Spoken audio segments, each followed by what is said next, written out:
Hey, what's up, everyone? This is Matt from Mammoth Wagon on Instagram. I had some free time today, so I'm back at the Okaloosa Slough in the god-awful state of Florida. We're down in South Florida for my work. Did the video about a year ago, 2 years ago now, in the Jeep, just down the trail at the dispersed camping site there. But now I'm in the Power Wagon and got a few changes. No more Skycap, so no more iKamper Skycap 2.0, the four-person king-size mattress. Downsized to the BDV Duo, also by iKamper. And then you can't really see it in the shade, but splurged for the iKamper exo shell 270-degree awning, freestanding, just like the OBS and all the other ones you see. But obviously this one is the iKamper quality that you'll come to expect from them. So I'm going to splice this into two separate videos. I'm going to do a rig walk around of the Power Wagon, and then I'll also do a quick, not really review of the BDV Duo. There's plenty out there, but just kind of my rundown with it. I've spent about probably a week total camping in that thing recently, last 2 weeks up in Georgia, Tennessee, and the Smokies, and then one night en route back to South Florida, just outside of Jacksonville. So I'll give you my impressions on it and show you some of the features that I like, some of the features I'm kind of confused on because they haven't released the accessories for it yet, so you don't know what's that for, what's that for. You can kind of figure it out, but until they release it, you don't really know. All right, here we go. All right, so welcome back. Do a quick rig walk around of my 2022 Ram Power Wagon Level 3. That just means I wasted a lot of money to get all the upgrades, because I know if I got a Level 1, I'd regret not getting Level 2. If I got a Level 2, I'd regret not getting a Level 3. So just went for the Level 3. I've talked about this many times before, especially on Instagram. Switched from the Jeep Rubicon Unlimited to this. We had our second daughter, and just realized, not just for camping, but just for a road trip or going to the grocery store, the Jeep just wasn't going to cut it size-wise. So went for this. The main reason being, it's got, minus the size difference, right? It's got all the off-road capabilities as the Rubicon. Front and rear lockers, electronic disconnecting sway bar, factory 2-inch lift. It could improve the size of the tires from the factory. These are 33-inch equivalents. Looks like pizza cutters on this big thing, but whenever these run out of tread, I'm gonna switch for 35s. I had 37s on the Jeep, but I think that's overkill for this guy. In addition to the front and rear lockers and a disconnecting sway bar, factory worn 12,000-pound synthetic rope winch. Not too bad. So what have I added to it? Nothing on the interior except for the control panel, the aux beam right there on my window. For the 4 KC lights that I put on the lightning rack a couple weeks ago. Up top, got the new BDV Duo from iKamper. Traditional wedge-style tent, which I prefer and always kind of pined after, and finally able to get it. Went ahead and splurged for the iKamper ExoShell 270-degree awning. This thing is super easy to set up, just as all the other 270 freestandings are.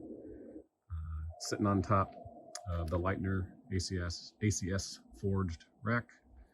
Here on the side, I got 2 Max Trax MK2s. Water, and that can be, you can just take this off and put a gas can on it. Really nothing special underneath. You can see the back of all the mounts.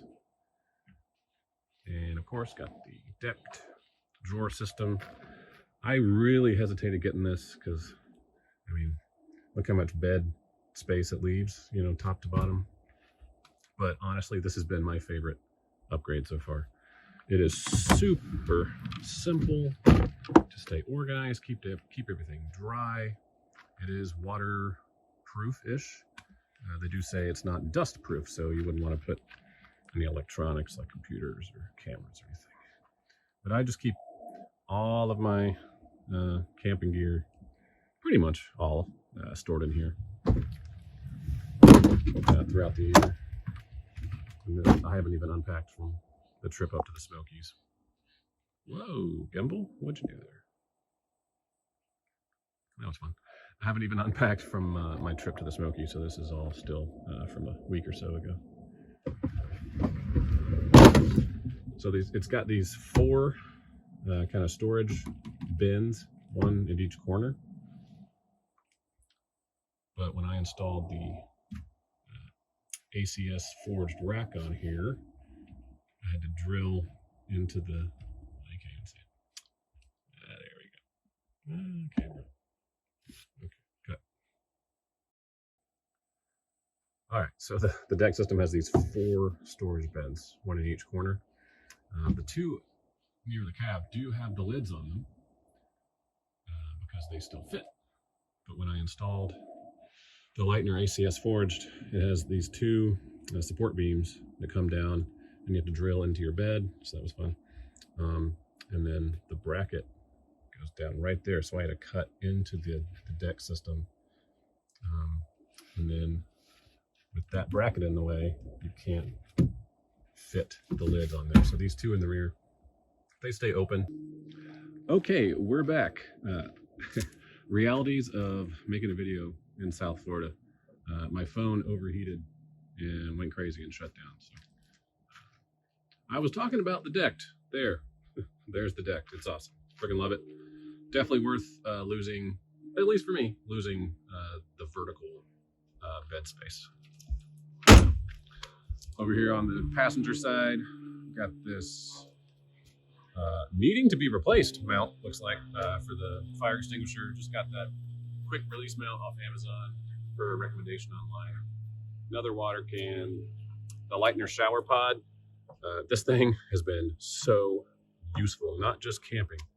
I've done so far 3 triathlons this year, and having fresh water to rinse off all the sunscreen, sweat, and salt water, holy moly, that thing's been awesome. Guy yesterday at the race came by and said he was super jealous because he saw me rinsing off. It comes with this spray hose with different settings: shower, mist, full. I think it's 4.8 gallons of water. Don't quote me on that. This is the gear pod by Lightner. Not the small one, not the big one. I guess it's the medium size. And then there's one of the 4 KC lights, LEDs that I installed, 2 on each side. Eventually I will do 2 on the rear. I'm not sure if I'm going to keep them white or put some amber film on the back to use them as both, ambient lighting around a campsite, and then have the ability to use them as a chase light in dusty conditions off-road. But yeah, really, that's it. No modifications to the truck itself. Haven't lifted anything or changed the tire sizes or anything like that. I really don't think I will. Yeah, like I said, I'm gonna get all the tread out of the factory tires I can, and then probably upsize to 35s, but nothing bigger. Because you get 37s, and is it gonna rub? Do I have to add this, add that? And I really don't have I have the time for it, but not really the desire to do that like I did to the Jeep. All right, just finished the quick rig walk around, and I'm gonna just do a quick impression video of the BDV Duo. Bear with me. I just had the phone overheat shooting here in South Florida. So I'm trying to get this just to show you how it opens, what I think of it.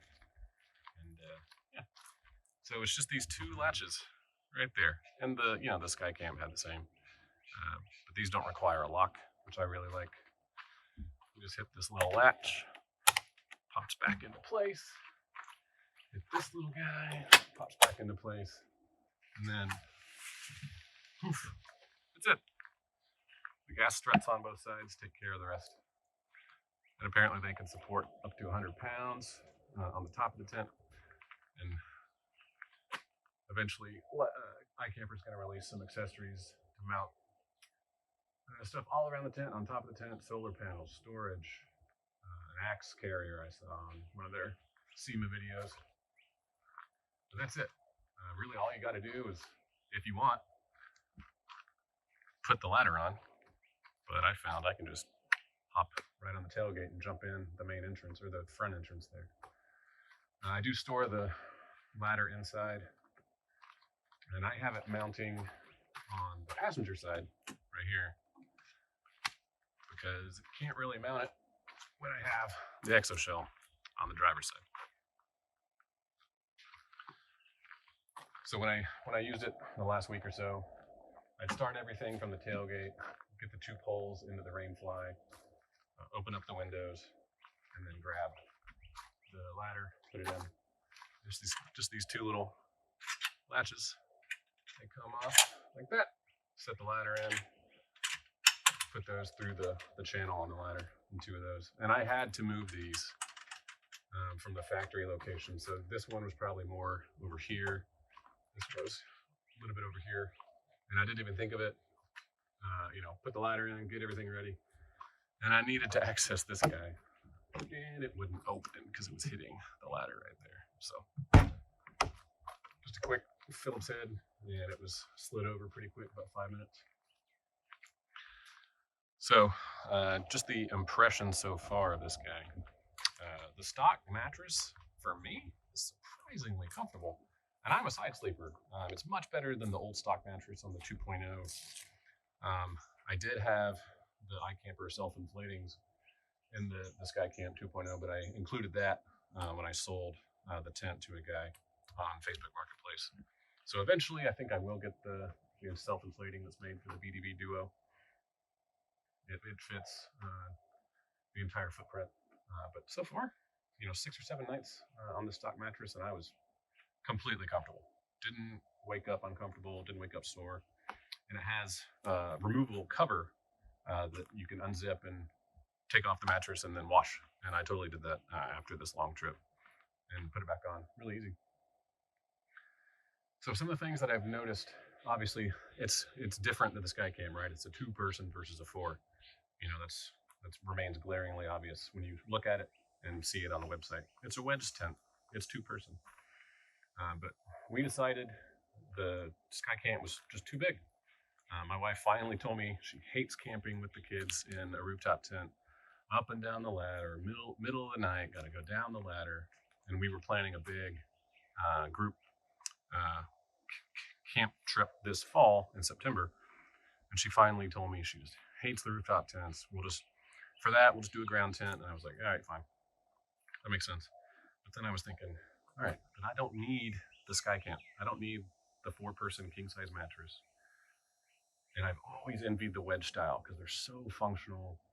You pull in, you don't have to worry about how much room is on the left or the right side of your vehicle, because nothing unfolds, to open up either left or right for the ladder.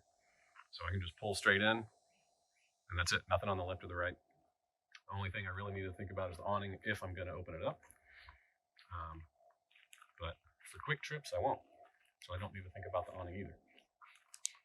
So that's a pro to not opening up on the left or the right side. But a con, there's no instant, easy protection from the rain. You open this up and it's just open. There's nothing that overhangs like the Skycap 2.0. So the ladder, platform, once you open it up, you can stand underneath that platform and you've got some protection from the rain. So if I want protection from the rain outside on the perimeter of the truck, I have to open the awning. So I guess that's a minus, but pretty minor. The elastic band there you see around the tent, that's to help, all the fabric kind of collapse on itself when you close it, but you will find yourself still having to tuck fabric in when you're closing it underneath the shelf. So Maybe I'm not doing it right, but still, the quickest tent that I've had, and this is the third rooftop tent I've had. This is the quickest opening and closing, hands down. So I had the Ram Vagabond first. That was a soft shell with the bag, so we know that's a huge pain. The Skycap, ridiculously easy to open and close compared to that one. But then you do this one, and it's just 2 latches, and we had our 4-year-old push up with just her finger the back of the tent, and the struts just popped it open. So that's as easy as it gets. And then someone was telling me online, you know, because she commented, you know, it takes 3 seconds to open this guy up. And I kind of jokingly said, well, you know, more like 10 to 15 seconds, because you got to, you know, open up the tent, you got to go grab the 2 poles to set up the rain fly. And she reminded me, there's inside the tent, there's 2 pulleys, I guess, that you can pull tight, and it pulls the rain fly up and out of the way. So if there's no, you know, chance of rain, so you don't need the rain fly, you don't need to install the poles. You just crawl into the tent, pull those tight, and the rain fly's out of your way, so you can still use that front entrance. So that's pretty sweet. Overall, super happy with it. If you don't need a 3 or a 4-person tent, and you can afford the Skycamper, you know, because they're like the Apple of tents, Alucab and James Baroud and iKamper. You know, they provide pretty much the same thing everyone else does for a premium. But I think it's worth it. So let me know what you think. Mammoth Wagon on Instagram. You can hit me up there. I'll probably respond a little more quickly than I will on YouTube. But all right, let me know if you have any questions. See you guys.